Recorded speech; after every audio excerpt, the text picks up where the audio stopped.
Dalam upaya meningkatkan kesejahteraan petani, salah satu cara yang perlu dilakukan adalah membudidayakan komoditas-komoditas yang memiliki nilai ekonomi yang tinggi. Hal inilah yang kerap dilakukan oleh para petani di Cina sesuai arahan pemerintahnya. Video kali ini akan mengulas tentang salah satu komoditas berharga yang mulai marak dibudidayakan di sebuah wilayah pertanian Tiongkok yang dikenal sebagai Provinsi Pegunungan Guizhou. Tanaman ini sebenarnya bukanlah komoditas pertanian yang baru, tapi cara budidayanya yang unik. Nah, apakah tanaman yang dimaksud? Bagaimana tanaman ini bisa meningkatkan kesejahteraan petani di Tiongkok? Ini ulasan yang menarik untuk menambah wawasan dan saya akan mengulasnya secara singkat, padat, dan jelas untuk Anda. Selamat menonton.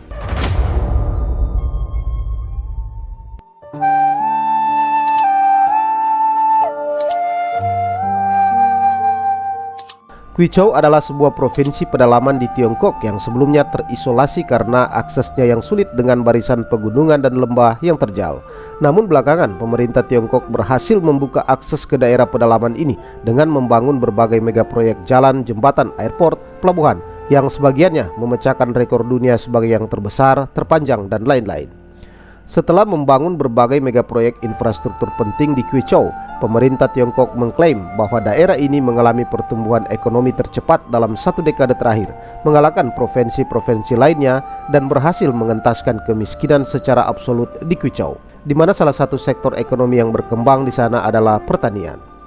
Sejak dulu Guizhou telah dikenal sebagai daerah sentra pertanian yang belakangan telah makin maju karena para petani bisa menjual hasil pertanian ke provinsi lain di Tiongkok, bahkan diekspor ke berbagai negara dengan memanfaatkan beberapa bandara yang telah dibangun dan memberi kesejahteraan bagi para petani terpencil sekalipun. Secara umum sebagian besar area budidaya Guizhou adalah tanaman biji-bijian, yang terpenting adalah beras. Jagung ditanam terutama di Guizhou Timur. Tanaman pangan lainnya termasuk gandum, barley, ubi jalar, kentang, oat, dan buncis. Semakin banyak areal budidaya tanaman industri yang terpenting adalah repisit, diikuti oleh tembakau, kacang tanah, tebu, rami, teh, gula bit, dan wijen. Guizhou juga dikenal dengan produksi minuman keras Moutai, terbuat dari gandum dan kauliang, sejenis biji-bijian sorghum. Sebagai provinsi pegunungan, kini Guizhou memanfaatkan sepenuhnya beberapa lahan datarnya untuk mengembangkan tanaman bernilai ekonomi tinggi sambil mengurangi tanaman tradisional seperti jagung dalam upaya menyesuaikan struktur pertanian lokal untuk membuat penduduk desa lebih kaya sesegera mungkin. Salah satu tanaman bernilai ekonomi tinggi yang marak dan populer dibudidayakan saat ini adalah lokio.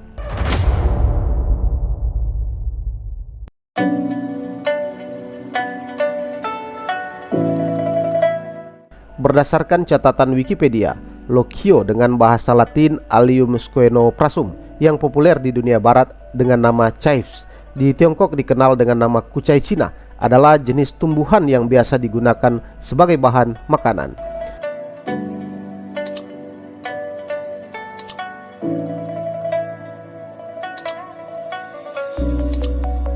Bentuk lokio mirip seperti bawang daun dan bawang kucai, namun dengan ujung tangkai yang lebih panjang, berbentuk mungil dengan daun kecil panjang.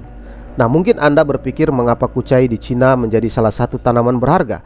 Ya, itu karena cara budidayanya yang unik dan memiliki nilai gizi dan kesehatan yang lebih tinggi dari kucai yang dibudidayakan secara konvensional.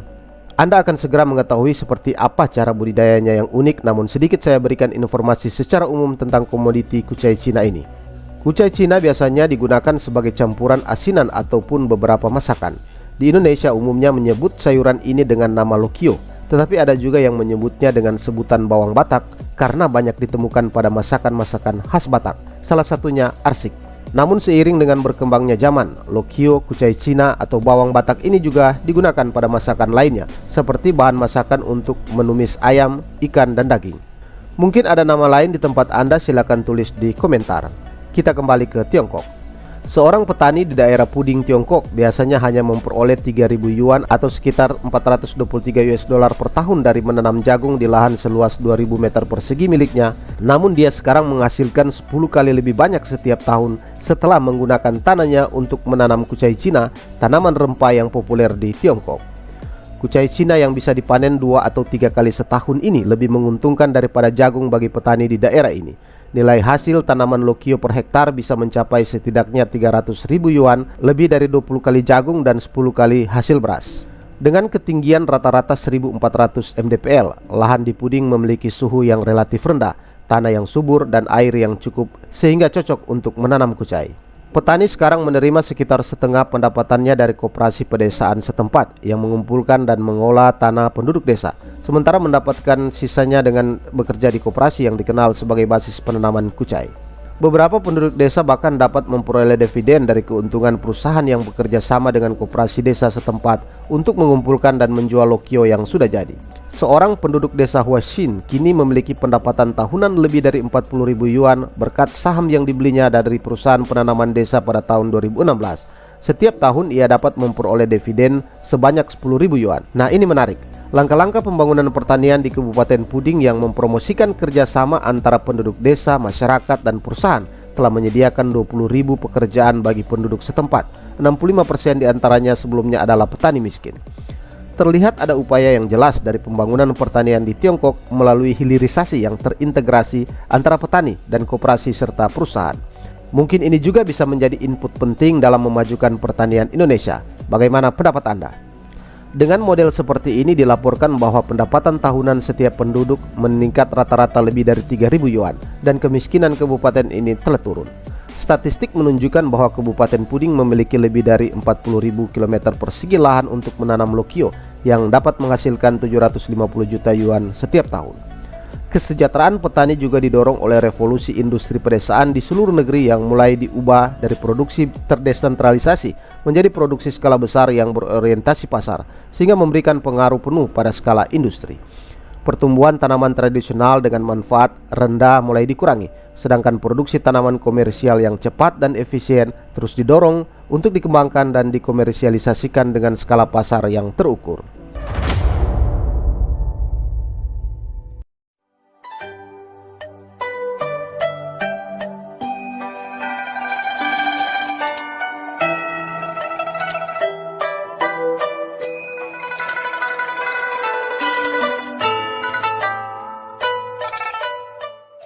Berikut ini ulasan tentang budidaya kucai putih Cina yang unik dan menghasilkan produk berkualitas dan populer di Tiongkok, yakni dibudidayakan tanpa sinar matahari.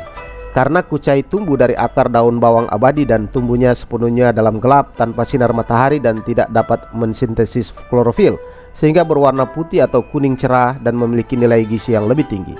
Kucai putih ini telah menjadi salah satu komoditas populer di Tiongkok dan bahkan pasar kekurangan pasokan sepanjang tahun.